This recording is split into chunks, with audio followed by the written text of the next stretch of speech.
वालेकुम। अच्छा जी, हमारी डिस्कशन आज असेसमेंट की ड्यू थी। आपको मैसेज कल कर दिया गया था कि असेसमेंट को रिव्यू करके आइएगा ताकि जो क्वेश्चन वगैरह है उसमें हम उन पर बात कर सकें।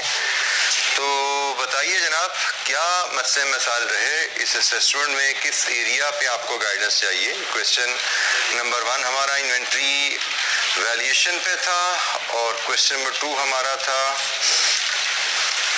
ओवरहेड एप्लीकेशन रेट ओवरहेड्स का। दो क्वेश्चंस थे इस असेसमेंट में, एक इन्वेंट्री वैल्यूएशन का, एक ओवरहेड का। तो किस क्वेश्चन में क्या मसला रहा? क्वेश्चन 1 में क्या मसला है जी? सारा ही मसला है। क्वेश्चन 1 में सारा मसला कैसे हो सकता है भाई?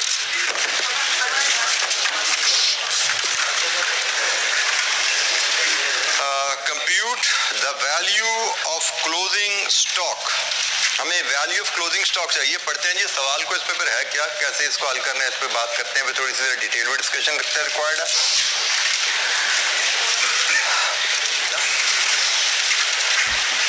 Silver industries limited is engaged in the business of manufacturing and selling two products, car batteries and car engine. Following information pertains to its activity during the month of September 2023. Opening stock of batteries and engine is 250 and 10 units respectively. Sale of batteries during the month is 640 and sale of engine is 20% higher than the sale of battery. Product battery requires 10 kg of lithium and 5 kg of manganese, and car engine requires 10 kg of aluminium and 7 kg of steel. So दो raw material आपको batteries के लिए चाहिए, दो raw material आपको engines के लिए चाहिए। And the data relating to raw materials are as follows. Purchases lithium, manganese, aluminium और steel की टोटल कितनी बनी? लोडिंग अनलोडिंग चार्जेस बताए गए हैं, freight in, legal charges, transportation charges and closing inventory. Purchase price per kg of lithium is 1.5 times higher than from price per kg of manganese. Purchase price per kg of steel is 1.7 times higher than from the price of aluminium. Invoice value is divided into battery and engine in the ratio of 45-55. Total labor cost is 380,000. Labor cost is divided into battery and engine in the ratio of 35 and 45. 35-65% respectively. Labor hours per unit of battery and engine are 1.5 hours and 3 hours respectively. Factory overheads are 780,000 and overheads are allocated on the basis of labor hours. 8% and 10% of the battery and engines are returned by the customer because of these units are damaged. Damaged units of battery can be sold at 60% of selling price after incurring 10% of cost of selling price. Damaged units of the engine can be sold at 65% of the selling price, and profit policy of the SIL is 15% of the markup on battery and 20% of margin on engine. अच्छा जी, हमसे कहा गया है compute the value of closing stock. अब यहाँ पे closing stock of से मुराद है कौन सा closing stock? Battery and engine. तो हमें बैटरी और इंजन के क्लोजिंग स्टॉक का नंबर चाहिए। हमें बैटरी और इंजन के क्लोजिंग स्टॉक की कॉस्ट और NRV whichever is lower चाहिए, ठीक है जी। और वहां से हम इसको करेंगे वैल्यू सोल्ड। और हमें एक और चीज जहां नजर आ रही है कि हमारी बैटरी और इंजन के स्टॉक में हमारे पास डैमेज रिटर्न यूनिट्स भी शामिल हैं जिनमें डिफेक्ट्स हैं। जिसका मतलब हमें पहले लेना है स्टॉक और फिर स्टॉक में से डिफेक्टिव यूनिट्स को अलहदा करना है। डिफेक्टिव की कॉस्ट NRV लगेगी और जो गुड यूनिट्स हैं उनको शायद हमें कॉस्ट पे लेना है। तो पहले हम one step at a time के हिसाब से चलते हैं, ठीक है जी। One step at a time के हिसाब से चलते हैं कि हमें कहा जी हमें यूनिट्स चाहिए, हमें कॉस्ट चाहिए।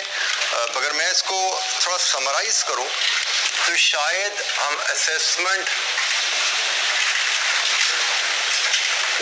का क्वेश्चन 1 कर रहे हैं, ठीक है जी। तो मैं अगर समराइज करूं तो मुझे बैटरी के गुड और डैमेज यूनिट्स चाहिए, मुझे इंजन के गुड एंड डैमेज यूनिट्स चाहिए, इनके मुझे यूनिट्स चाहिए, इनकी मुझे कॉस्ट चाहिए, इनकी मुझे NRV चाहिए और फिर हम लोअर पेस की वैल्यू कैलकुलेट कर लेंगे। ये है जी मेरा टेबल जिसको मुझे पॉपुलेट करना है। सो क्वेश्चन जब भी आपको, पहली बात, this question has some data, इसमें डाटा है जिसमें काफ़ी वैरायटी है। तो हमेशा ये क्वेश्चन 2-3 दफ़ा पढ़ना है। मैंने भी एक दफ़ा पढ़ा, मुझसे भी हो सकता है गलतियाँ हो, ठीक है। तो हम कोशिश करेंगे कम से कम हो, लेकिन इसको मैं 2-3 दफ़ा पढ़ना है। लेकिन जो पढ़ के मुझे चीज़ समझ आई है वो मेरा आंसर का प्लान सबसे पहले है, क्योंकि आंसर का प्लान आप सामने लाते हो तो आपको थोड़ा आइडिया होना शुरू हो जाता है कि भाई मुझे क्या क्या फिगर्स वर्कआउट करनी है और फिर क्वेश्चन की इन्फॉर्मेशन से वो फिगर हम वर्कआउट करने की पोजीशन में आते हैं। जैसे इनमें से कुछ फिगर्स जो मुझे नजर आ रही हैं, जो यूनिट्स वापस आए, कितने % वापस आए? जो 80% of the 8 and 10% units of the battery and engines are returned by the customer. 8 and 10% of what? Question थोड़ा साइलेंस है। यकीनन सेल्स, बात यही बनती है। तो सेल्स कहाँ पे है जी?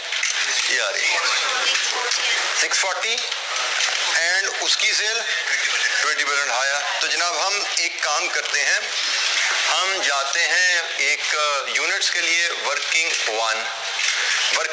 मैं यहाँ पे पहले यूनिट्स ले आऊँ जनाब, डैमेज यूनिट्स। वर्किंग वन मुझे बताया गया है, मैंने बैटरी के बेचे 640 यूनिट्स, तो 640 में से कितने वापस आ गए? 8%। 640 में से 8% मेरे पास, ये जनाब लिखा नजर आ रहा है, 8% हमारे वापस आए बैटरी के, 51। और इसी तरह जो दूसरी प्रोडक्ट है इंजन, उसकी सेल है 20% ज्यादा, 614 to 1.2, और इसमें से वापस आए कितने जी? 77। लीजिए जी, काम हमारा स्कोरिंग मार्क्स यहाँ से शुरू हो जाती है। 51 यूनिट्स इसके पड़े में है, 77 इसके पड़े में है। अब हमें चाहिए गुड यूनिट्स। गुड यूनिट्स के लिए मुझे इंफॉर्मेशन कहाँ से मिलेगी? मेरे पास गुड यूनिट्स कितने पड़े में, उसकी इंफॉर्मेशन कहाँ से आनी है? ओपनिंग स्टॉक है प्लस प्रोडक्शन माइनस सेल्स, यहाँ से क्लोजिंग स्टॉक आता है ना। अब मुझे क्या प्रोडक्शन के यूनिट्स अवेलेबल हैं? प्रोडक्शन के यूनिट्स अवेलेबल नहीं है, तो इसका मतलब शायद प्रोडक्शन मुझे रॉ मटेरियल कंजम्पशन से निकालनी पड़ेगी। प्रोडक्शन मुझे रॉ मटेरियल कंजम्पशन से निकालनी पड़ेगी। मैं एक वर्किंग 2 बनाता हूँ गुड यूनिट्स के लिए। वर्किंग 2 मैं गुड यूनिट्स के लिए बनाता हूँ और इसकी मूवमेंट थोड़ी सी बनेगी मेरी कुछ ऐसे कि मैं इंजन और बैटरीज दोनों के लिए, इंजन और बैटरीज, पहले बैटरीज लिख लेते हैं क्योंकि हमारे पास पहले बैटरीज का नंबर आ रहे हैं। बैटरीज और इंजन दोनों के लिए हम एक मूवमेंट बनाते हैं जिसमें हम लेते हैं जी opening stock plus production minus sales, और माइनस ये डैमेज भी निकाल देना। अब हमें गुड यूनिट चाहिए ना, माइनस डैमेज्ड। सेल निकाली मैंने पूरी, तो सेल में डैमेज शामिल है, बिल्कुल ठीक है, सेल में डैमेज शामिल है, तो हम पूरी सेल ले लेंगे। मैंने सेल किया तो मेरे पास यहाँ पे क्लोजिंग स्टॉक आ जाएगा जो कि गुड यूनिट्स का आता है। अब इसमें से कुछ इंफॉर्मेशन मेरे पास अवेलेबल है। अब आपको जो चीज सिखाई हुई है ना उसके मुताबिक चलिए। ओपनिंग स्टॉक मुझे रेडीली अवेलेबल है, कितना है बैटरी का? 250 और इंजन का जी 210. सेल अवेलेबल है, सेल प्रोडक्शन तो मिसिंग है, सेल अवेलेबल है 640, 768. अच्छा जी, अब रहेगी प्रोडक्शन की कहानी. प्रोडक्शन के यूनिट्स आ जाए तो मेरे पास क्लोजिंग स्टॉक आ जाता है. प्रोडक्शन आ जाए तो क्लोजिंग स्टॉक आ जाता है. प्रोडक्शन मुझे शायद यहाँ पे वर्किंग 2.1 से बनानी है कि मुझे देखना पड़ेगा मेरा रॉ मटेरियल जो कंज्यूम हो रहा है उसमें कितने यूनिट्स बैटरी के, कितने यूनिट्स इंजन के बन सकते हैं. मैं एक रॉ मटेरियल उठाता हूँ से लिथियम. लिथियम 10 kg इस्तेमाल होता है एक बैटरी में. लिथियम के बारे में बताया गया है 10 kg इस्तेमाल होता है एक बैटरी में. लिथियम की परचेजेस, लिथियम का क्लोजिंग स्टॉक, लिथियम का ओपनिंग स्टॉक है, नो ओपनिंग स्टॉक बताया हुआ इसने, बताया नहीं तो जीरो समझा जाएगा. बिल्कुल ठीक है जी. कोई क्वेश्चन साइलेंट है ओपनिंग स्टॉक पे तो हम ओपनिंग स्टॉक को जीरो समझेंगे.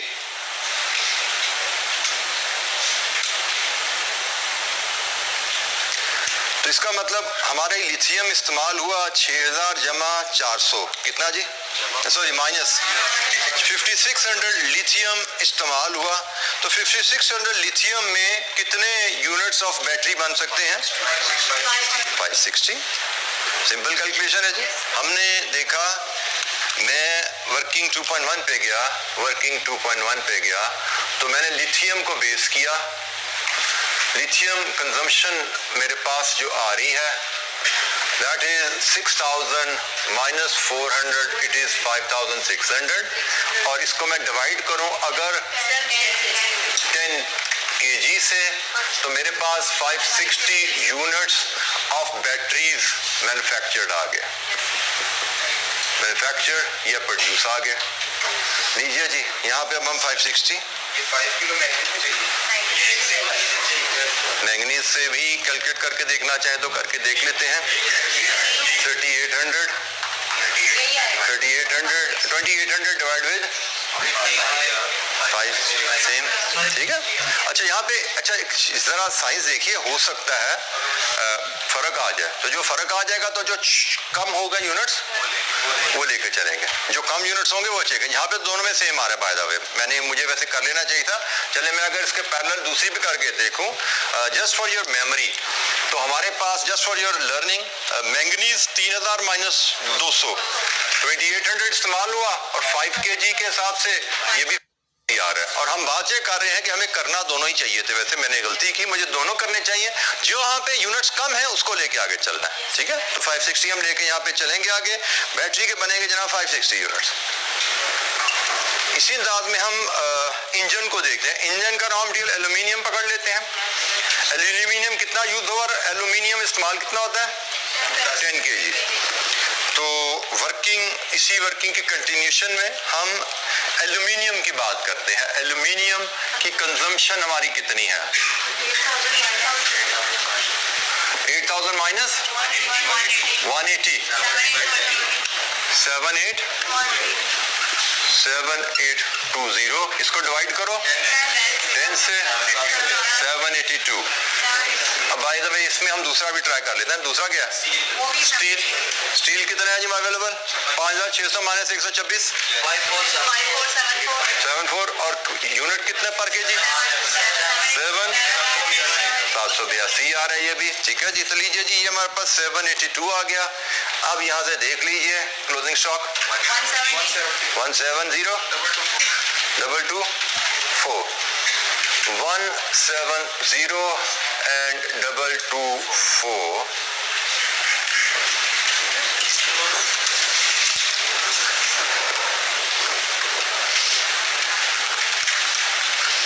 जी एनी क्वेश्चन? अब हमने इनको अलग-अलग मार्क कर लिया कि भाई ये गुड यूनिट्स है, ये डैमेज यूनिट्स है बैटरी के, इंजन के. स्कोरिंग यहाँ से हमारी शुरू हो चुकी है. एक एक स्टेप जैसे जैसे हम चलते जा रहे हैं काम होता जा रहा है. अच्छा यहाँ पे प्रॉब्लम हो सकती थी, हो सकता है किसी बच्चे को प्रोडक्शन निकालने में दिक्कत तो समझ नहीं आ रही कैसे आना है.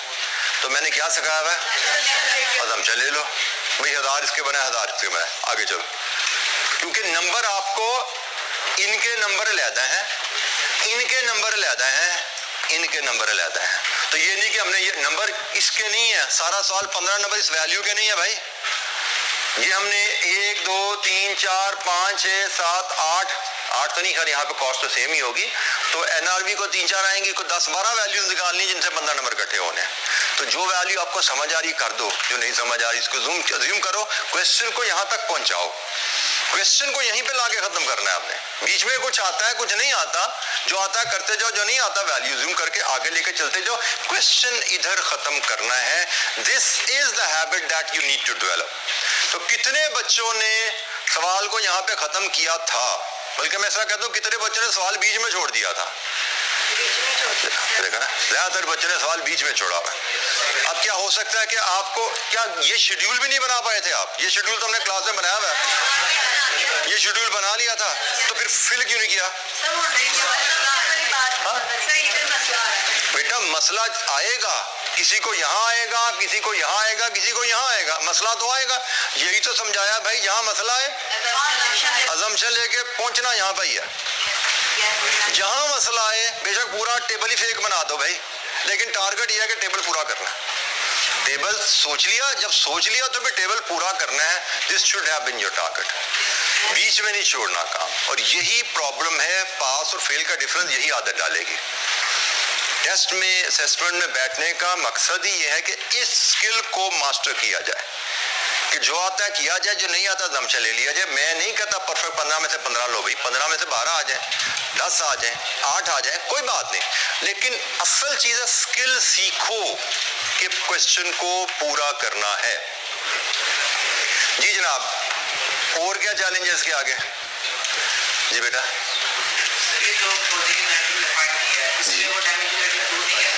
नहीं बेटा, डैमेज यूनिट तो सेल में शामिल है। डैमेज यूनिट तो इस सेल में देखने 640 में शामिल थे ना, 640 में से 51 वापस आए हैं। 640 में से 51 वापस आए, तो मैंने पूरा 640 यहाँ से माइनस कर दिया ना। ये गुड यूनिट्स की है। ये देखो, ये जो है टोटल जो डैमेज यूनिट्स है इसमें से वापस आए हैं भाई, डैमेज यूनिट्स इसमें से वापस आए हैं, इसमें से डैमेज यूनिट्स उल्टा लिंक लगा दिया, ठीक है, इसमें से ये वापस आए हुए हैं और इसमें से ये वापस आए हुए हैं। ये बेच दिए थे मैंने, इसमें से वापस आ गए, ये बेच दिए थे मैंने, इसमें से वापस आ गए, ठीक है। बाकी ये मेरे गुड यूनिट्स हैं जी। इसके आगे कहाँ मसला आया? आगे काम चलता है कि आगे भी दिक्कत है? अंधेरा ही है।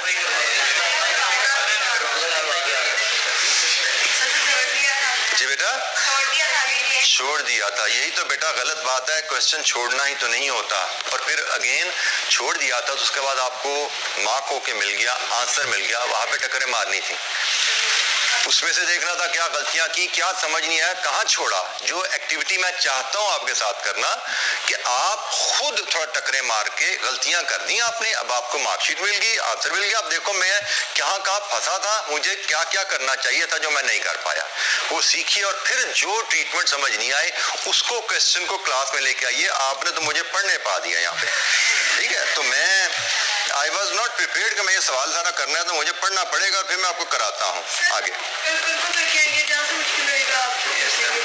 चले इसको ऐसा कर लेते हैं, सवाल को पूरा भी मैं क्लास में नहीं करवाता, मैंने कोई गाइडलाइन दे दी है भाई, ऐसे चलो पढ़ो, चल पढ़ो, यूनिट्स आगे हैं, आगे क्या क्या करना है आपके सामने रास्ता मिल गया है, इस रास्ते पे चलिए, सवाल को कंप्लीट करने की कोशिश कीजिए एज असाइनमेंट।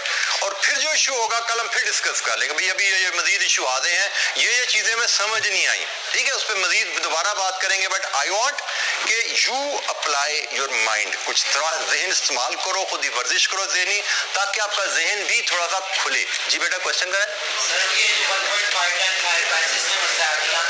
अभी चलें जी, इस पॉइंट को भी डिस्कस कर लेते हैं। आपका साथी एक ये पॉइंट आइडेंटिफाई करना चाह रहा है, ये पॉइंट नंबर 5 है शायद। Purchase price per kg of lithium is 1.5 times higher than the price of the manganese.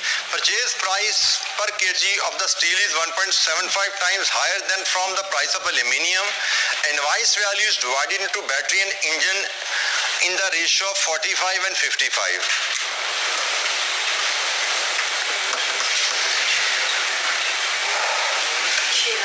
अच्छा जी, टोटल इनवाइस वैल्यू हमें कहीं दी गई है?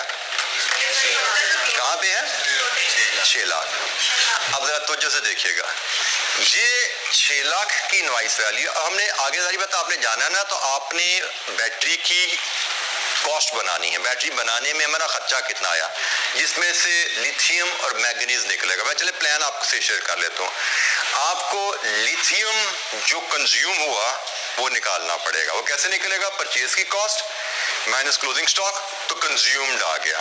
Consumed divide with number produced material cost per unit आ गई, लिथियम कॉस्ट पर यूनिट आ गई। इसी तरह मैंगनीज परचेज की कॉस्ट माइनस क्लोजिंग स्टॉक की कॉस्ट, मैंगनीज कंज्यूम्ड आ गया।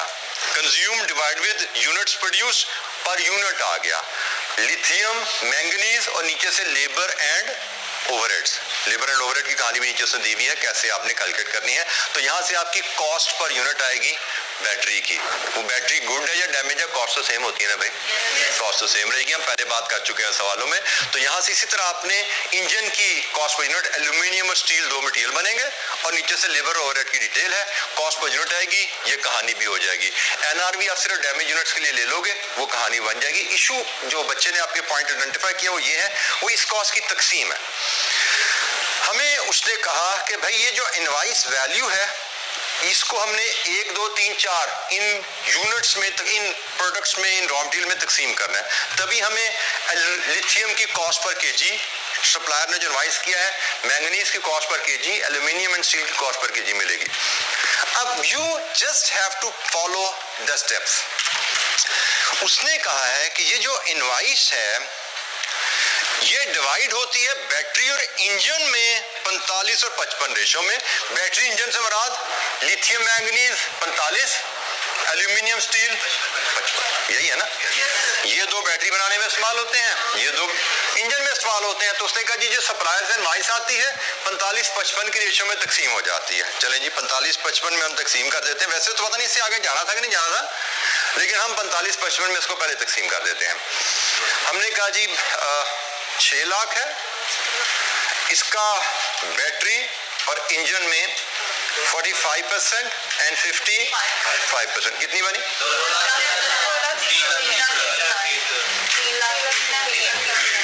अब हमने इसको फर्दर इसको ब्रेक करना है लिथियम एंड मैग्नीज में, और इसको ब्रेक करना है एल्यूमिनियम एंड स्टील में।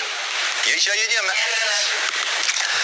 उसके लिए मुझे उसने एक रिलेशनशिप दिया हुआ है कि जो लिथियम की प्राइस है वो मैंगनीज की प्राइस से 1.5 गुना है। अच्छा तो सुनिएगा, ये मेरे पास टोटल लिथियम प्लस मैंगनीज की परचेज है। परचेज आती कैसे है? Quantity into price. Quantity into price से आती है ना, ये क्वांटिटी इनटू प्राइस से निकली हुई है। अब मेरे पास लेकिन क्वांटिटी भी दो और प्राइसेस भी दो क्वांटिटीज तो मेरे पास है ना। मेरे पास लिथियम की क्वांटिटी भी है, मेरे पास मैंगनीज की क्वांटिटी भी है, प्राइसेस मेरे पास नहीं है। अगर मेरे पास दोनों की प्राइसेस आ जाए तो मेरी इक्वेशन ब्रेकअप पूरा हो जाएगा। तो यहाँ पे याद रखिएगा, अगर आपको दो वेरिएबल्स में रिलेशनशिप दिया जाए जिनकी आपको वैल्यू चाहिए, मुझे प्राइसेस चाहिए ना, मुझे प्राइसेस अवेलेबल नहीं है, प्राइसेस का रिलेशनशिप अवेलेबल है, we can always calculate the value of the variable by developing an equation. ये ध्यान में रखिएगा, ये हम बार बार ये चीज आगे यूज होनी है। जब भी आपको एग्जाम में या किसी क्वेश्चन में दो वेरिएबल्स की वैल्यूज चाहिए हो जिनका रिलेशनशिप गिवन है, वैल्यूज नहीं गिवन। जैसे मुझे इस क्वेश्चन में अब लिथियम की परचेज चाहिए तो क्वांटिटी इनटू रेट करना है, इसकी परचेज चाहिए क्वांटिटी इनटू रेट करना है। मुझे रेट नहीं अवेलेबल, रेट का रिलेशनशिप अवेलेबल है कि भाई लिथियम की प्राइस मैंगनीज से 1.5 गुना, लिथियम मैंगनीज की क्वांटिटी अवेलेबल है, लिथियम मैंगनीज की प्राइसेस का रिलेशनशिप अवेलेबल है, और लिथियम प्लस मैंगनीज की total purchase quantity into price available है। जनाब यहां से हम बड़ी आसानी से इक्वेशन बनाते हैं। वो इक्वेशन होगी, अज्यूम करो price of manganese is x, तो प्राइस ऑफ लिथियम इज, लीजिए जी इक्वेशन हमारी बन गई। लिथियम 1.5 इंटू 6000, असूल होता है कि 1.5 टाइम लिथियम की प्राइस हाई है, मैंगनीज की कम है ना, तो इसकी कम है, बल्कि इसको इस तरह देखो, जिसको बेस माना गया उसको एक्स लेना है। तो हमें लिथियम की प्राइस मैंगनीज को बेस बना के दी गई ना, अगर मैंगनीज की प्राइस अगर 1 है तो इसकी 1.5 है, ये बताया गया ना। बेस क्या है? मैंगनीज की प्राइस। तो जिस वैल्यू को बेस बनाया जाता है क्वेश्चन में, उस वैल्यू को हम एक्स लेते हैं। तो हमने मैंगनीज की प्राइस हमने एक्स ली, तो लिथियम की 1.5 आ गई। तो इक्वेशन हमारी बन जाएगी 1.5 into 6000 plus 1 into 1.5 x into 6000 plus x into 3000। 3000 is equal to 2,70,000। अब यहां से आप x निकाल लो, कितना जी? 22.5, और यहां से 1.5x आ गया 33.75। यहां से अब लिथियम की परचेज बना लो, 33.5 इंटू 6000, 33.5 इंटू 6000। लिथियम की 20 और मैंगनीज की परचेज 22.5 इंटू 3000, 500। लीजिए, ये टोटल पूरा नहीं हुआ, कहीं फर्क रह गया। ये फिगर 202,500। अब मैच हो गया हमारा, ये 2,70,000 के 2 हिस्से हो गए, ठीक है। अब हमारे पास लिथियम की परचेज आ गई, कितने रुपए है? मैंगनीज की परचेज आ गई, कितने रुपए है? इसी पैटर्न पे हम ये भी तकसीम करते हैं जरा। इंजन की जो ये परचेजेज है, इसको एल्यूमिनियम एंड स्टील में, यहाँ पे क्या रिलेशनशिप है जी?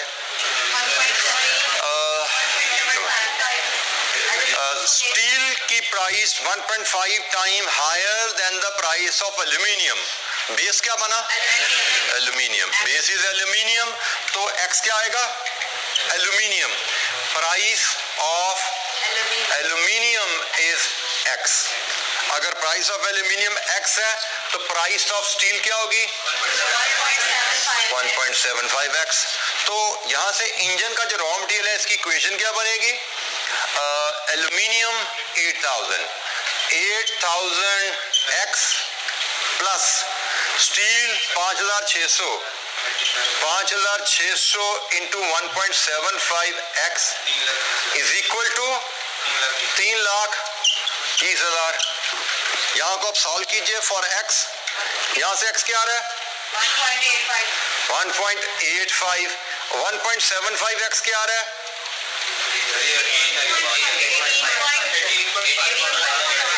18.54 जी। 1.75x क्या आ रहा है जी?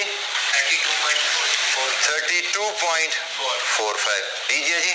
अब 18.54 इंटू 8000, ये आपके पास एल्यूमिनियम की परचेजेज आ जाएंगी। कितनी आ रही हैं? 148,320 और 32.45 इंटू 5600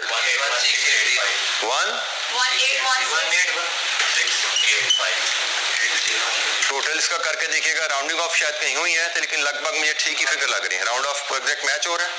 तो ये आपकी परचेजेज जो टोटल थी, उसने कहा बैटरी और इंजन में 45-55 डिवाइड होती हैं। बैटरी के आगे फर्दर 2 रॉ मटेरियल है और इंजन के 2 रॉ मटेरियल हैं, तो ये परचेजेस को हमने रॉ मटेरियल में भी तकसीम कर लिया। ये मेरे पास जो 6 लाख के थे, उसके 4 टुकड़े हो गए।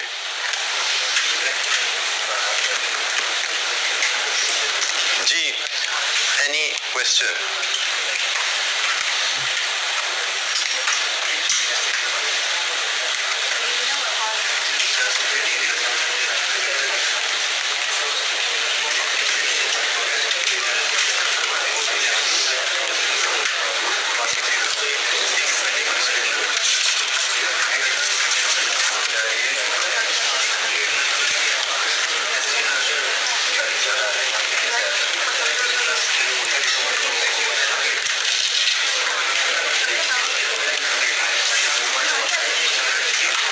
आगे मुझे उम्मीद है कि अब आपको इस क्वेश्चन में दिक्कत नहीं होगी।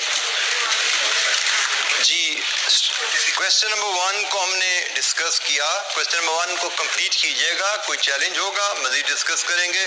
क्वेश्चन नंबर 2,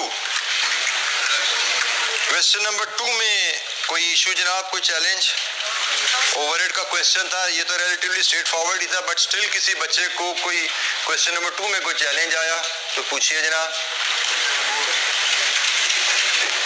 रग्बी लिमिटेड का क्वेश्चन था ये। जी भाई, यहाँ डिपार्टमेंट सी में लिखा हुआ percent prime cost overheads calculation, तो यहाँ पर वो 5% यूज किया, वो 5% ही होगा। 5% is the rate. OAR is 5%. We don't have to calculate it. It is given 5% of prime cost. ठीक है? Percentage of prime cost question में हमें गिवन है। अगर तो वो कहता है जी बजटेड प्राइम कॉस्ट इतनी है और बजटेड ओवरहेड इतने हैं, तो हम फिर budgeted prime cost over budgeted overhead करके परसेंटेज बनाते। उसने हमें खुद percentage they the, 5% of the prime cost overhead absorb होने हैं। जी, एनी क्वेश्चन? कोई और सवाल जी? अच्छा जी, इसका मतलब अब हम वापस चल सकते हैं अपने टॉपिक की तरफ, जो कि है मार्जिनल एब्जॉर्प्शन कॉस्टिंग। इस पे कल हमने बात शुरू की थी। अफजान बेटा एक काम कीजिएगा, आप आइंदा जब क्वेश्चन भेजा करें ना, क्वेश्चन एंड सोल्यूशन, तो मुझे फाइनल जब बच्चों को भेजते हैं तो PDF बना के भेजा करें, ठीक है? आपने वर्ड भेजे थे तो मुझे वो एक्सपोर्ट करने में दिक्कत होती है, मेरे बोर्ड पे आ नहीं रहते, ठीक है? तो PDF बना के क्वेश्चन आंसर जब भी बच्चों से शेयर करें ग्रुप में, PDF में शेयर किया करें। Thank you. अच्छा जी, हमारी कल डिस्कशन हुई थी जी मार्जिनल एब्जॉर्प्शन कॉस्टिंग के डिफरेंस को लेके। हमने मार्जिनल कॉस्ट क्या है, यूजेस ऑफ मार्जिनल कॉस्टिंग क्या है, अजम्पशंस इन मार्जिनल कॉस्टिंग क्या है, और P&L कैलकुलेशन मार्जिनल कॉस्टिंग के तहत जो बेसिक इक्वेशंस हैं उनको लेके कैसे करनी है, यहाँ पे हमारी बात चल रही थी। एनी क्वेश्चन, कोई सवाल? कल के लेक्चर से कोई चीज समझ नहीं आई तो पूछिए जनाब।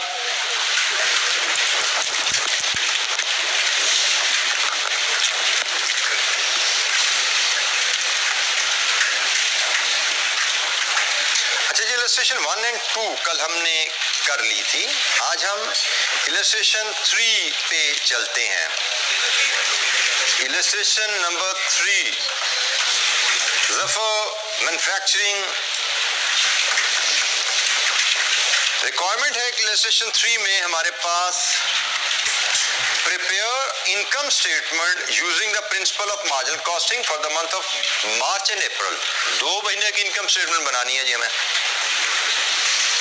Zafar Manufacturing produces and sells only one product, Zeta. Details relating to Zeta are as under. Selling price per unit 350. Variable cost, direct material per unit 70 रुपए, direct labor per unit 40 रुपए, वेरिएबल प्रोडक्शन ओवरहेड 15 रुपए, marginal production cost per unit use in inventory valuation. ये ना भी बताया तो understood है। Marginal costing में inventory valuation production, marginal production cost पे की जाती है, ठीक है? इन्वेंट्री वैल्यूएशन मार्जिनल कॉस्टिंग में मार्जिनल प्रोडक्शन कॉस्ट पे की जाती है। उसने कहा जी मार्जिनल प्रोडक्शन कॉस्ट आपकी आ रही है 125 रुपए, वेरिएबल सेलिंग कॉस्ट इसके अलावा 20 रुपए, budgeted fixed production overheads are 160 per month and fixed admin and selling overheads are 75,000। ये budgeted overheads की कहानी है, ठीक है जी? Following are the actual results of March and April। ये मार्च अप्रैल के actual results, fixed production cost, fixed admin selling cost, production in units, sales in units। There was no opening inventory at the start of March। मार्च के शुरू में opening stock नहीं था, ठीक है जी? फिर मार्च की प्रोडक्शन सेल्स आ गई, अप्रैल की प्रोडक्शन सेल्स आ गई। हमारे पास क्लोजिंग स्टॉक हम यहाँ से डिटरमिन कर लेंगे। हमसे कहा गया है इनकम स्टेटमेंट बनाइए using the principle of marginal costing for months of March and April. अच्छा, यहाँ पे इस क्वेश्चन में एक जो चीज आ रही है हमारे सामने डिफरेंट, जो कल के सिनेरियो से, मार्च में ओपनिंग स्टॉक तो नहीं है बट मार्च में क्लोजिंग स्टॉक है। कितना क्लोजिंग स्टॉक है अप्रैल में, मार्च में? 1000 यूनिट्स। यहाँ का क्लोजिंग, इधर का ओपनिंग बना, इधर 1000 ओपनिंग हो गया, 3000 प्रोडक्शन होगी, सेल कितनी होगी? क्लोजिंग कितना बचा? 0। सो मार्च में ओपनिंग 0 है, क्लोजिंग 1000 है। अप्रैल में ओपनिंग 1000 है, क्लोजिंग 0। बट इन शॉर्ट मार्च अप्रैल में ओपनिंग क्लोजिंग स्टॉक के नंबर आ गए, ओपनिंग स्टॉक के नंबर आ गए। तो हम इस सवाल को पहले इस अंदाज में करते हैं कि अगर ओपनिंग क्लोजिंग स्टॉक के हमें वैल्यूज या नंबर्स आ जाए तो हम एक पीएनएल का फॉर्मेट, एडिशनल डिटेल फॉर्मेट कैसे बनाते हैं। वैसे तो वो फॉर्मेट आपने कुछ ना कुछ सीखा हुआ है अपनी अगली स्टडीज में, लेकिन फिलहाल मैं इस क्वेश्चन को मार्च और अप्रैल दोनों महीने के लिए पीएनएल बनाता हूं एक डिटेल्ड एलैबोरेटिव फॉर्मेट में। ओपनिंग क्लोजिंग स्टॉक से कैसे डील करना है पीएनएल में, उस अंदाज में हम इस क्वेश्चन को, इस इलस्ट्रेशन को हल करेंगे।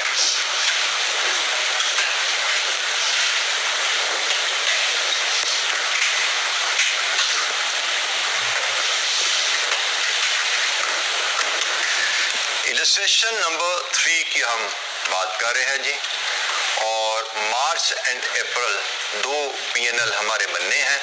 हम पहले मार्च की कहानी बनाते हैं। मार्जिनल कॉस्टिंग के तहत पीएनएल हम कैसे शो करेंगे जब ओपनिंग क्लोजिंग स्टॉक आ रहा हो।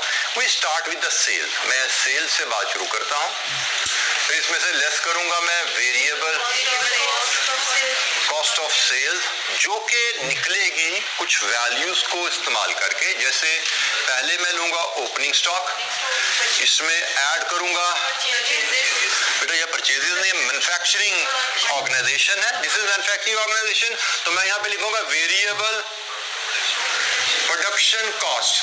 थोड़ा तवज्जो से देखिएगा, वेरिएबल प्रोडक्शन कॉस्ट लाऊंगा, फिर इसमें से लेस करूंगा मैं क्लोजिंग स्टॉक। ये 3 वैल्यूज का जब मैं नेट करूंगा तो मुझे जो फिगर मिलेगी ना, कि variable production cost of sales, variable cost of sales है, क्योंकि ओपनिंग स्टॉक भी प्रोडक्शन कॉस्ट पे है, ये भी प्रोडक्शन कॉस्ट है, ये भी प्रोडक्शन कॉस्ट है, बट मेरे पास तो वेरिएबल प्रोडक्शन कॉस्ट के अलावा भी वेरिएबल कॉस्ट है ना, ऐसा ही है। तो यहाँ पे मैं अब लाऊंगा ऐड वेरिएबल सेलिंग कॉस्ट। तो जब वेरिएबल सेलिंग कॉस्ट हम ऐड करेंगे तो ये जो फिगर मिलेगी ये है मेरी वेरिएबल कॉस्ट ऑफ सेल्स। तो जनाब यहां से यहां तक पहुंचने में वेरिएबल प्रोडक्शन कॉस्ट आ गई। प्रोडक्शन कॉस्ट में non production cost variable add की, वेरिएबल कॉस्ट ऑफ सेल्स होगी। अब कंट्रीब्यूशन की बारी है भाई, ये सेल्स है, ये वेरिएबल कॉस्ट ऑफ सेल्स है। तो जनाब अब यहां से आप कंट्रीब्यूशन ले सकते हैं। टोटल कंट्रीब्यूशन, बिल्कुल ठीक है जी, A minus B is total contribution, और फिर इसमें हम लेस करेंगे फिक्स कॉस्ट। हम फिक्स कॉस्ट इसमें से लेस कर देंगे, बिल्कुल ठीक है जी, हम लेस करेंगे फिक्स कॉस्ट। फिक्स कॉस्ट हम इसको 2 लाइन में दिखाएं, 2 में दिखाएं, एक में दिखाना चाहिए, एक में दिखा दें, 2 है से 2 एक प्रोडक्शन है। फिलहाल मैं इसको 2 लाइन में लाता हूं ताकि जरा डिस्कशन पॉइंट ऑफ व्यू से जरा बात सामने खुल के आ जाए। प्रोडक्शन दूसरी कौन सी है? नॉन प्रोडक्शन, यहाँ पे नाम है उसका admin and selling, admin and selling, और यहां से हम नेट प्रॉफिट पे पहुंचेंगे।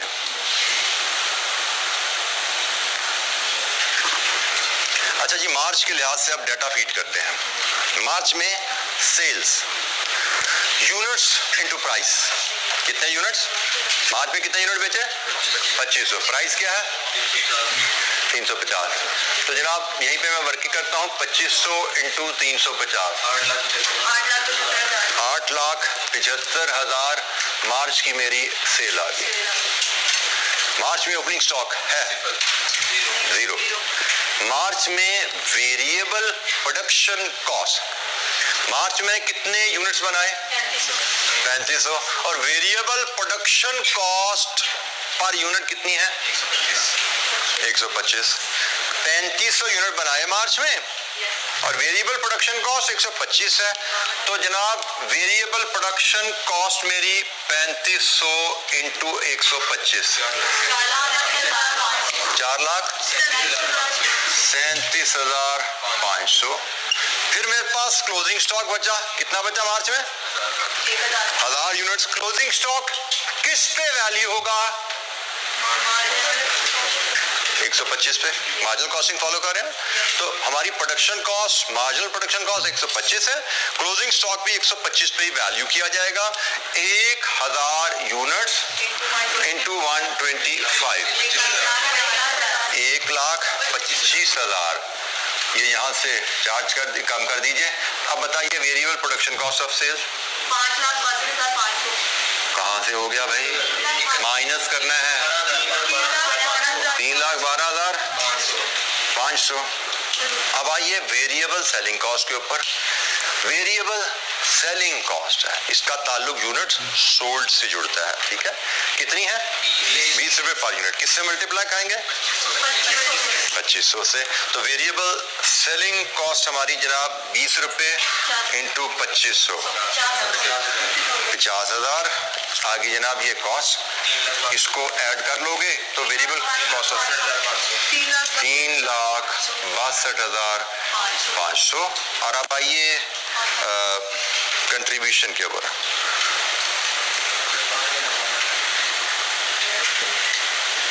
लीजिए जी,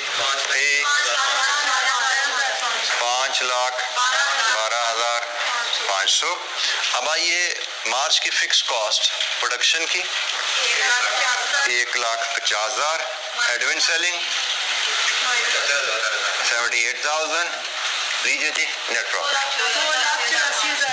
284,500। अप्रैल का पीएनएल बनाइए जनाब। इसी लाइंस पे, इसी पैटर्न पे अप्रैल का पीएनएल बनाइए। और किसी बच्चे को जो बात समझ नहीं आई पूछ सकता है। I am in available now in class, I am roaming in the class, walking in the class. तो जिस बच्चे को जो चीज समझनी है वो पूछता जाए, और जिनको समझ आ गई वो अप्रैल का पीएनएल बनाते जाए। जो मार्च का क्लोजिंग का ख्याल रखना, वो अप्रैल का ओपनिंग बन जाएगा स्टॉक। ये मैं कल जो आपसे फॉर्मेट पे बात की थी ना, तो आप देख रहे हैं मैंने सारी फॉर्मेट अगर रखा होगा तो यहाँ पे वर्किंग हमारी यहीं पे पूरी हो जाती है। मैं बार बार वर्किंग नंबर लिख के अगले समूह पे जाने की जरूरत नहीं है। हम स्मार्टली प्रेजेंटेशन मैनेज कर लेते हैं। अगर हमने एक एक लाइन छोड़ के लिखा हुआ है तो यहीं पे हमारी सारी वर्किंग छोटी मोटी पूरी हो जाती है।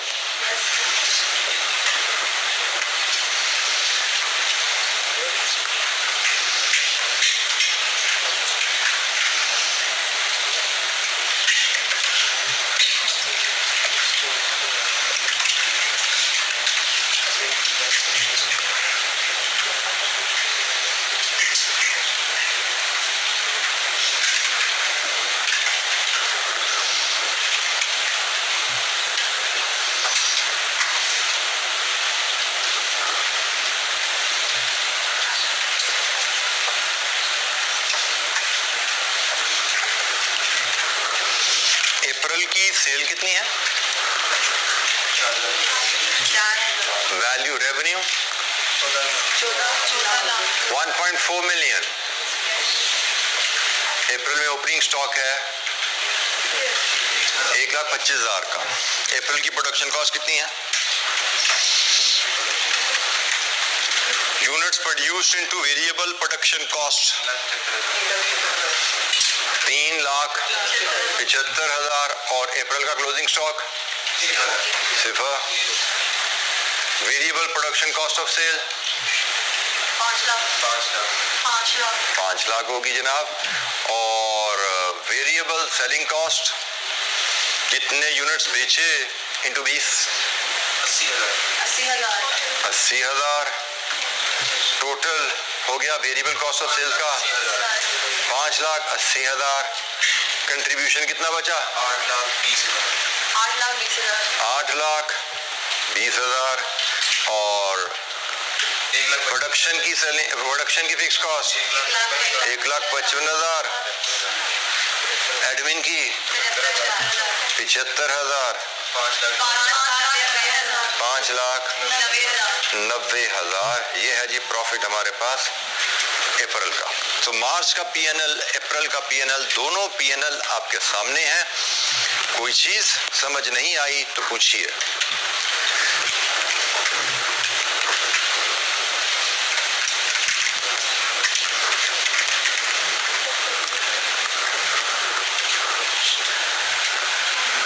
मार्च का पीएनएल, अप्रैल का पीएनएल,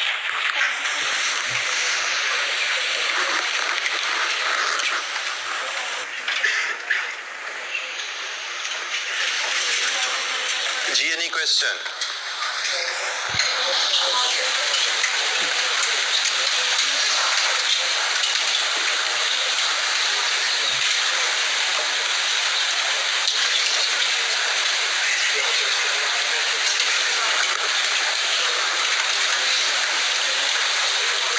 अच्छा जी, कल हमने पीएनएल बनाने का एक बड़ा स्मार्ट सा तरीका भी सीखा था 3 लाइनों में, और एक डिटेल मेथड भी सीखा था। अब मैं यहाँ पे मैंने एक डिटेल मेथड आपसे मार्जिनल कॉस्टिंग के तहत पीएनएल बनाने का सीखा, डिस्कस किया कि अगर ओपनिंग स्टॉक आ जाए तो ये एक डिटेल फॉर्मेट है, लेकिन जरूरी नहीं कि हर दफा जब ओपनिंग स्टॉक आए हम यही फॉर्मेट इस्तेमाल करें। हर दफा जब क्लोजिंग स्टॉक आए हमें इसी फॉर्मेट को इस्तेमाल करना पड़े, ये कोई जरूरी नहीं है। हम 3 लाइनों के फॉर्मेट में भी पीएनएल दे सकते हैं। कब दे सकते हैं, कब जरूरी होगा इस फॉर्मेट में जाना, उस पर थोड़ी सी हम बात करते हैं। ये फॉर्मेट हमें हर दफा इस्तेमाल नहीं करना, ये फॉर्मेट हमें आना चाहिए कि ओपनिंग क्लोजिंग स्टॉक के साथ पीएनएल ऐसे भी प्रेजेंट किया जा सकता है। लेकिन हमें पता है, कल हमने सीखा था मार्जिनल कॉस्टिंग के तहत स्मार्टली भी पीएनएल प्रेजेंट किया जा सकता है, 3 लाइनों में भी खत्म हो जाता है पीएनएल। तो हमने कब इस फॉर्मेट में जाना है, कब नहीं जाना, now we need to learn that principle. यहाँ पे किसी बच्चों को इन कैलकुलेशन में कोई सवाल, कोई चीज समझ ना आई हो, पूछिए। अच्छा जी, गाइडलाइन क्या है? Guideline is when to use smart format. हम स्मार्ट फॉर्मेट कब इस्तेमाल करते हैं? Is use when either there is no opening stock, जब ओपनिंग स्टॉक नहीं है स्मार्ट फॉर्मेट इस्तेमाल करें। इसका मतलब मार्च में ओपनिंग स्टॉक नहीं है, मार्च में हम स्मार्ट फॉर्मेट मतलब 3 लाइनों का फॉर्मेट इस्तेमाल कर सकते हैं। मार्च में हम स्मार्ट फॉर्मेट इस्तेमाल कर सकते हैं। कैसे, अभी हम उस पर बात करते हैं। दूसरी कंडीशन, और ओपनिंग स्टॉक ना हो, लेकिन अगर ओपनिंग स्टॉक है, जैसे कि अप्रैल में है, अप्रैल में ओपनिंग स्टॉक है ना, तो दूसरी चीज देखो, cost per unit of opening stock क्या है और करंट पीरियड की प्रोडक्शन कॉस्ट क्या, अगर वो सेम है तो भी स्मार्ट फॉर्मेट होगा। मतलब अगर ओपनिंग स्टॉक आ गया तो देखो ओपनिंग स्टॉक की कॉस्ट पर यूनिट क्या है और करंट पीरियड में प्रोडक्शन कॉस्ट क्या है। अप्रैल की प्रोडक्शन भी तो 125 है, ओपनिंग स्टॉक में मार्च में बना था उसकी कॉस्ट भी 125 है, और यहाँ पे हमें अप्रैल में भी कॉस्ट 125 ही दी गई है, तो ये सेम होगी ना। इसका मतलब यहाँ पे भी स्मार्ट फॉर्मेट लग सकता है। अगर इन दोनों में से कोई भी कंडीशन नॉन एग्जिस्टेंस हो, और है, और मतलब दोनों ही नॉन एग्जिस्टेंट हो, दोनों कंडीशन एग्जिस्ट नहीं करते, क्योंकि ये कंडीशन क्या है, या ऐसे है या ऐसे है, इनमें से कोई एक भी आ जाएगी तो स्मार्ट फॉर्मेट 3 लाइनों में पीएनएल। लेकिन ये दोनों एब्सेंट है तो फिर ये फॉर्मेट चाहिए। तो ये फॉर्मेट हम ध्यान में रखेंगे, ये भी हमें आएगा। कुछ सवाल होंगे इस फॉर्मेट पे होंगे, कुछ सवाल होंगे स्मार्ट फॉर्मेट पे होंगे। अब हम इसी सवाल को स्मार्ट फॉर्मेट में प्रेजेंट करते हैं, और स्मार्ट फॉर्मेट प्रेजेंटेशन में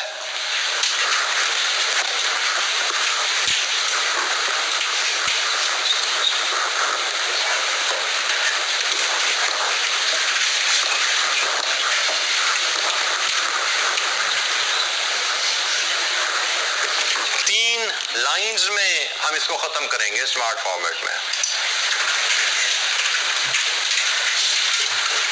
क्योंकि हमने देखा ये मार्च का और अप्रैल का दोनों पीएनएल स्मार्ट फॉर्मेट से हो सकते हैं, हमने पहले डिस्कस कर लिया। अब हम इसकी प्रेजेंटेशन देखते हैं। तो ये प्रेजेंटेशन है जी, total contribution less total fix cost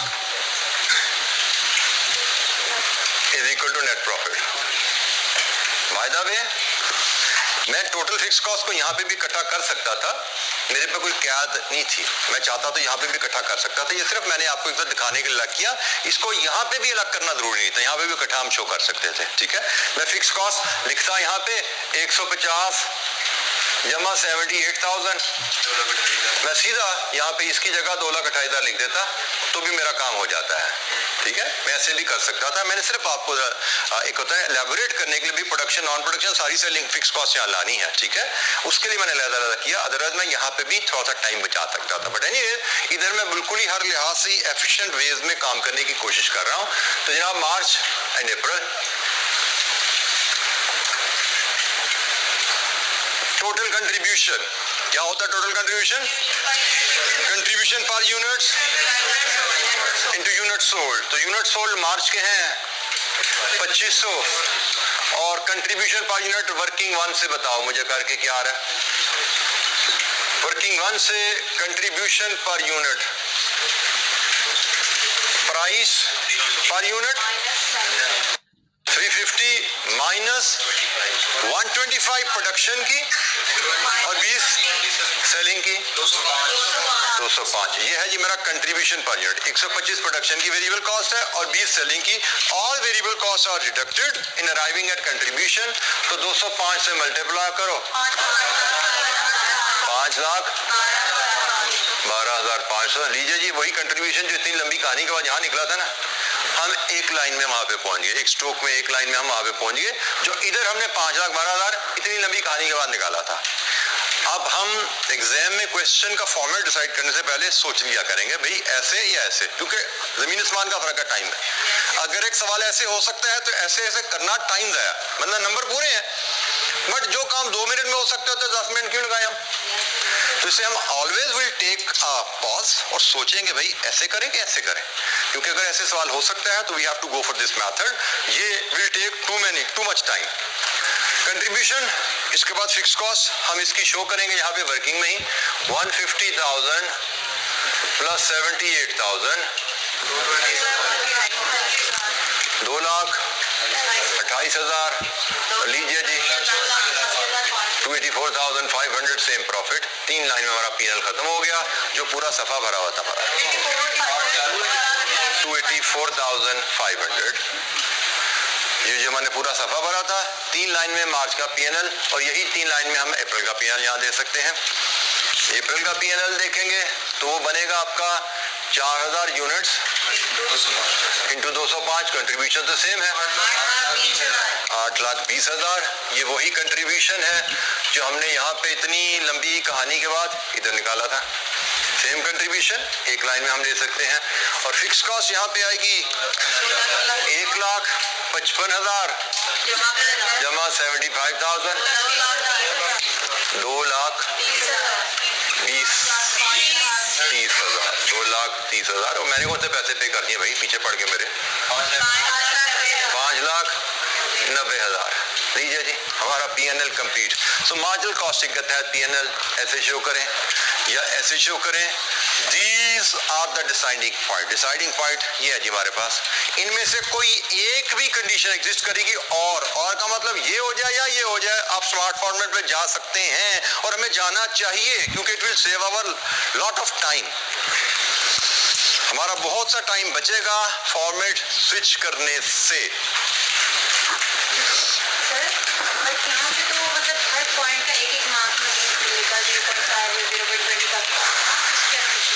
बेटा उसने मांगा है प्रॉफिट एंड लॉस बनाई है, ठीक है। तो यहाँ पे हमें प्रॉफिट लॉस पे जाना है, हमें फॉर्मेट में कितने स्टेप्स करने हैं उसके चक्कर में पड़ना नहीं। उसने मार्किंग स्कीम जो भी बनाई है, अगर मैं स्मार्ट तरीके से उसकी रिक्वायरमेंट को हिट कर रहा हूँ तो ये एग्जामिनर का मार्कर का मसला है, मुझे मार्क कैसे देगा? और मेरे मार्क्स काट नहीं सकता, ठीक है, ये चीज क्लियर रखिए। और मेरे मार्क्स काट नहीं सकता एज लॉन्ग एज मैंने इसकी रिक्वायरमेंट को प्रिसाइजली सिस्टमैटिक वे में हिट कर दिया, ठीक है जी बेटा जी। वर्किंग बिल्कुल शो करेंगे। मैंने ये एग्जाम फॉर्मेट में सवाल किया, एग्जाम फॉर्मेट है, ये भी एग्जाम फॉर्मेट है, पूरा एग्जाम फॉर्मेट में हमने सवाल किया है। एग्जाम में आप इसी अंदाज में सवाल प्रेजेंट करके नंबर ले सकते हैं। ऐसे शो करेंगे वर्किंग वन के साथ, ये ऐसे शो कर दें।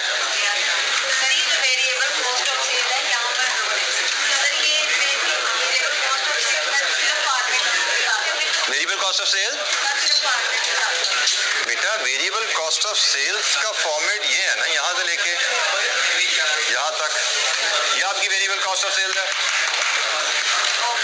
ठीक है। इसके दो हिस्से होते हैं, एक प्रोडक्शन की कॉस्ट ऑफ सेल्स और एक नॉन प्रोडक्शन की कॉस्ट ऑफ सेल्स। हम इनको अलग इसलिए रखते हैं, तो बात सुनिएगा, जब हम फॉर्मेट ये वाला फॉलो कर रहे हैं, इसमें प्रोडक्शन की कॉस्ट ऑफ सेल्स को नॉन प्रोडक्शन से अलग रखना इसलिए जरूरी है कि inventory is valued at production cost of sales. Opening stock inventory है, प्रोडक्शन कॉस्ट पे वैल्यू होगा, ये प्रोडक्शन का खर्चा लिया जाएगा। यहाँ पे क्लोजिंग स्टॉक प्रोडक्शन पे वैल्यू किया जाता है। तो ये प्रोडक्शन कॉस्ट है उन यूनिट की जो हमने बेचे, ये नॉन प्रोडक्शन वेरिएबल कॉस्ट है उन यूनिट्स की जो हमने बेचे। तो ये production cost of unit sold, ये non production cost of the unit sold, variable production cost of unit sold, variable non production cost of the unit sold, total variable cost of the unit sold. ये है variable cost of sales. The sale minus cost of sales, variable cost of sales is contribution, contribution minus fixed cost is profit. जी any question, कोई सवाल? जी बेटा, बेटा smart format का second point है, हमने पहले कहा कि अगर तो ओपनिंग स्टॉक नहीं है, कहानी खत्म। ओपनिंग स्टॉक मार्च में नहीं है, स्मार्ट फॉर्मेट। दूसरे पॉइंट क्या कि अगर ओपनिंग स्टॉक है, जैसे अप्रैल में ओपनिंग स्टॉक है, अगर है, if it exist, opening stock अगर है, cost per unit of opening stock देखो और उसको कंपेयर करो करंट पीरियड प्रोडक्शन कॉस्ट से, वो सेम है। अगर सेम है तो फिर भी चले जाओ। जैसे हमने अप्रैल में देखा ओपनिंग स्टॉक की कॉस्ट 125 है, करंट पीरियड की कॉस्ट मतलब अप्रैल की कॉस्ट भी 125 है, ये सेम है ना। तो हमने कहा अगर ऐसा है तो भी स्मार्ट फॉर्मेट में जा सकते हैं। अगर ये 125 है, ये 130 होता तो फिर वो फॉर्मेट नहीं बनना था, फिर हमें ऐसे ही पीएनएल अप्रैल का बनाना था। मार्च की कहानी तो खत्म होगी, ओपनिंग स्टॉक नहीं है, स्मार्ट फॉर्मेट में चले जाओ। अप्रैल की कहानी के लिए देखना पड़ा ओपनिंग स्टॉक की कॉस्ट क्या है और करंट पीरियड की कॉस्ट क्या है। अगर ये सेम है तो इसका भी स्मार्ट बन जाएगा। अगर ये सेम ना होते, फर्क होता, वो हमें कहता जी अप्रैल में 130 का बनेगा यूनिट, तो फिर हम इसका स्मार्ट नहीं बना सकते थे, क्योंकि इसमें ओपनिंग स्टॉक आ गया है। ओपनिंग स्टॉक के साथ स्मार्ट फॉर्मेट में आप तभी जाते हो जब ओपनिंग स्टॉक की कॉस्ट और करंट पीरियड की कॉस्ट सेम हो, ठीक है जी। Any question? अच्छा, ये आज के इतना ही, बाकी इंशाअल्लाह कल फिर हम एब्जॉर्प्शन कॉस्टिंग को देखेंगे, उसके तहत पीएनएल बनाएंगे और प्रॉफिट्स में जो डिफरेंस आ रहा है उसकी रीजंस की डिस्कशन और रिकंसिलिएशन इंशाअल्लाह उस पर बात करेंगे। थैंक यू, अस्सलाम वालेकुम।